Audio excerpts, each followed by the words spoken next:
हाय सांग मैंने शुभ सकाळ जय जगन्नाथ। आज एबे टाइम टी हूँ 6:10 सकाळ 6:10 एवं वर्षा भी टिपी टिपी पकाउछि हल्का।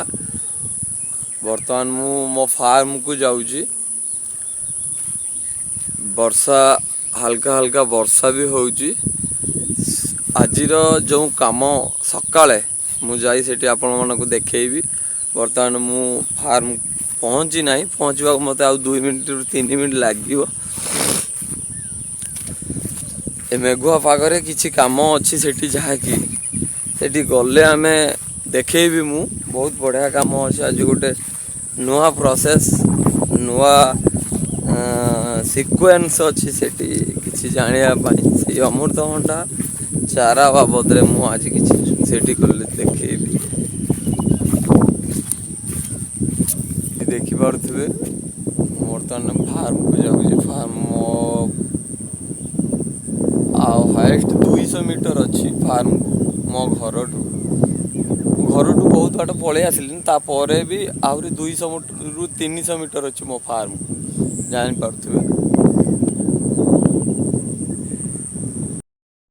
मु आसी फार्म पहुँची जाइए।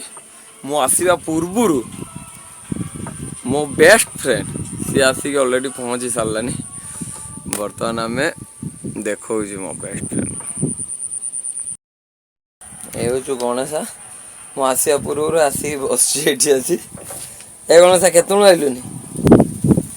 गणेश केतु आसिलुनि? बर्तमान मु आपको देखी जो कहूली गोटे बहुत बढ़िया अमृतभंडा चारा केमिति आमे बने की लगे था तार प्रोसेस।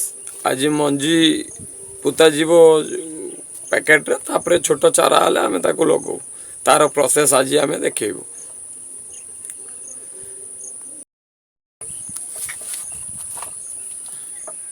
ये हूँ अमृतभंडा मंजी। आमे या 24 घंटा पूर्वर भिजे रखिलु। बर्तमान आमे या सब प्रोसेस करी आमे रखीचु ग्लास रे माटी खत आउ एमती सब मिसेकी आमे सब रखीचु। एइथरे मंजी देउ।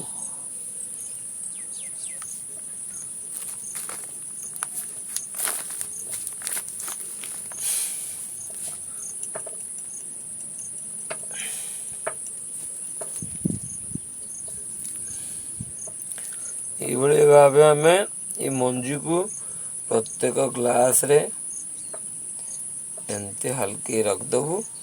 तापर पानी देदबू।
यही भाव आम 60टी पैकेट आम बनईचु।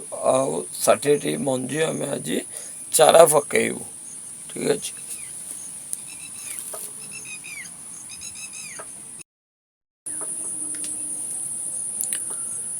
बर्तमान आमर मंजी दे से पानी दिया सरची। एमती प्रोसेस रे आम रखी देचे।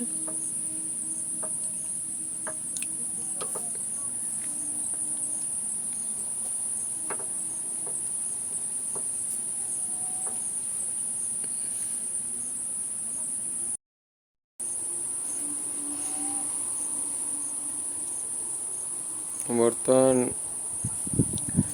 ବର୍ଷା ହାଲକା ହାଲକା ବର୍ଷା ପକଉଛି ଆଉ ପବନ ବି ମଧ୍ୟ ହେଉଛି। ବର୍ତ୍ତମାନ ଟାଇମ୍ 9ଟା ପାଖାପାଖି ହେଇଗଲାଣି। ଆମେ ଆଉ ବର୍ତ୍ତମାନ କିଛି କାମ କରିପାରିବୁନି। ଏ ବର୍ଷାରେ ଆମେ ଏବେ ଘରକୁ ଯିବା ବୋଲି ମୁଁ ମନେ କରୁଛି।